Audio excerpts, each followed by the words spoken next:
প্রণব বিশ্বাস একটা অভিযোগ করে বাগদা থানায়, যার বাড়ি বাজিতপুর। তার অভিযোগে জানা যায় যে তার নামটা ইউজ করে একটা অ্যাকাউন্ট খোলা হয়েছে এবং একটা কোম্পানিও খোলা হয়েছে, এবং সেই পরিপ্রেক্ষিতে সেই কোম্পানির নাম দিয়ে বিভিন্ন লেনদেন, বিভিন্ন আদান প্রদান, বিদেশি টাকা পয়সা এইসবগুলো চলছে। এখনও জানতে পেরে জানার পরে সে থানায় এসে অভিযোগ করে। অভিযোগের পরিপ্রেক্ষিতে বাগদা থানার পুলিশ তদন্ত শুরু করে এবং তদন্তে জানতে পারে যে সন্তোষা কলোনিতে বসবাসকারী নরেশ বিশ্বাস নাম করে একটা ব্যক্তি, সে এই মূল নায়ক এবং সেই এই কোম্পানিটা খুলে সে এই কারবার চালিয়ে আসছে দীর্ঘদিন ধরে।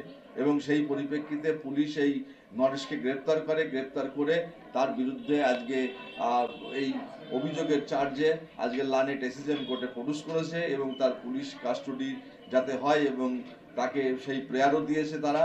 এবং সেই পরিপ্রেক্ষিতে পুলিশ তদন্তে জানা যাবে যে সে কীভাবে কতদিন ধরে বিদেশি কার মানে নামে এই টাকা পয়সাগুলো আদান প্রদান করত এবং এই বৈদেশিক মুদ্রা লেনদেন করত।